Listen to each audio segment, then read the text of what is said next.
The story of USS Isabel begins in quite the unusual way for a warship. In that, as her name indicates, she did not begin life as a warship at all. Isabel was laid down as a humble private yacht, albeit a large and fast one. There's a legend that her initial owner built her with an eye towards selling her to the Navy and had her designed specifically for this, but if this is true or not doesn't really matter. The Navy would end up buying Isabel in 1917 after entering World War I and finding itself in sudden need of more destroyers. The same reason that saw the, mostly post-war, four-stacker spam. Isabel was purchased incomplete and finished up as an, admittedly small and slow, even for World War I, destroyer. About 900 tons at her weightiest and about 29 knots at her fastest. She was only 245 feet, 74-ish meters long, with only a 27-foot, 8-meter beam. Perhaps in light of her small size and relatively slow speed, she wouldn't receive any sort of destroyer designation in spite of being commissioned as one. Her designation would, instead, be SP-521, a designation for requisitioned civilian ships. With this number in hand, Isabel would commission into Navy service on December 27, 1917. She would be armed with 4 3-inch guns, 2 18-inch torpedo tubes, or 4 21-inch tubes, or it might have been 4 18-inch tubes. Sources disagree here, and while her yacht lines would incline me towards the 2 tubes, I have yet to find a blueprint or picture showing her full tubes. Most pictures of her in World War I, when she actually had torpedoes, are blurry or angled such that you can only see one tube, and it is difficult to tell if it's a twin mount or not. Regardless of how many torpedoes she actually carried, her loadout was rounded off with 1 depth charge projector and a couple Lewis guns. This is about what you'd expect a converted yacht to actually be carrying at the time. You can build a civilian ship, maybe, with an eye towards selling it to the military, but it won't change the fact that it's a civilian hull first and foremost. As one could expect for how late she, and America in general, entered the Great War, Isabel had a fairly uneventful early career. Convoy escort duties, often in concert with older destroyers that she could better keep up with. Her most common companion in these days being a Smith-class destroyer, USS Reed. It was in company with Reed, on March 18, 1918, that the 2 ships would depth charge a German U-boat, though evidence is that they failed to sink her. This was likely UC-48, which would end up interned in Spain for her inability to make home waters from damage. The rest of her war career would not feature much direct excitement beyond escorting convoys and ordering other, frankly more capable, destroyers around. Though she did get to depth charge another submarine on October 22nd, to further inconclusive results. There was an oil slick, but no other evidence of a sinking. With the end of the Great War came the end of Isabel's destroyer career, unorthodox as it was. Reclassified as PY-10, she would lose her torpedo tubes and 2 of her surface action 3-inch guns. The torpedoes would never be replaced, while the 3-inchers were replaced by 2 anti-aircraft guns of the same caliber. With this refit in hand, in 1921, Isabel would be dispatched for duty she was probably ill-suited for, serving as flagship of the River Patrol in China. In this role she would remain right through the end of the 1920s, periodically engaging in gunfights with Chinese warlords or rowdy nationalist forces. In particular, she was present in the Nanking Incident of 1927, where Isabel, and assorted other American and foreign ships, shelled Chinese soldiers and rioters to secure the release of foreign prisoners taken as the city fell to nationalist forces. This was probably the most excitement she got up to in the 20s, though, since other skirmishes were smaller and not near as noteworthy. In 1929, in recognition of her lack of suitability for this role, Isabel would be formally reassigned to the Asiatic Fleet.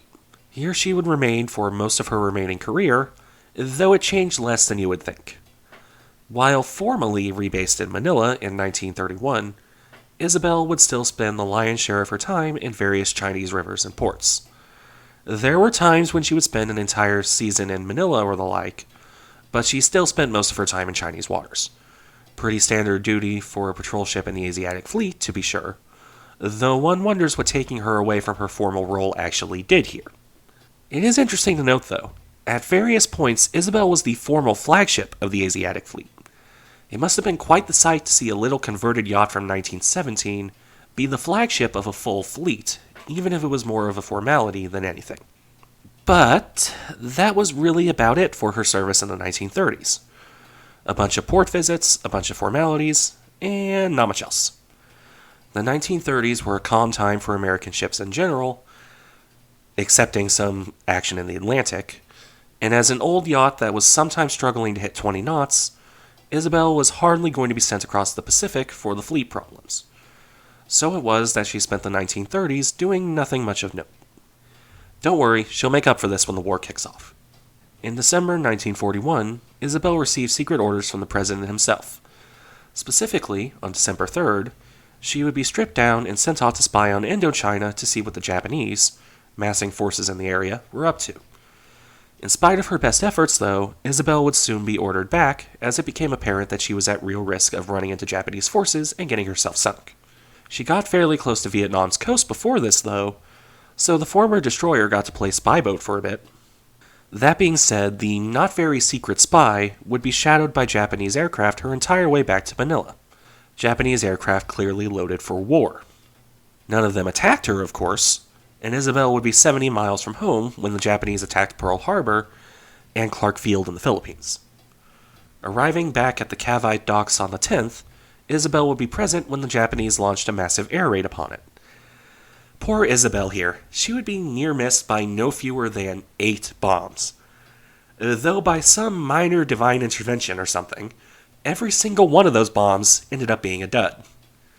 Probably a good thing, since I doubt her old plates, which were never designed for anything like that in the first place, would have liked even a near miss.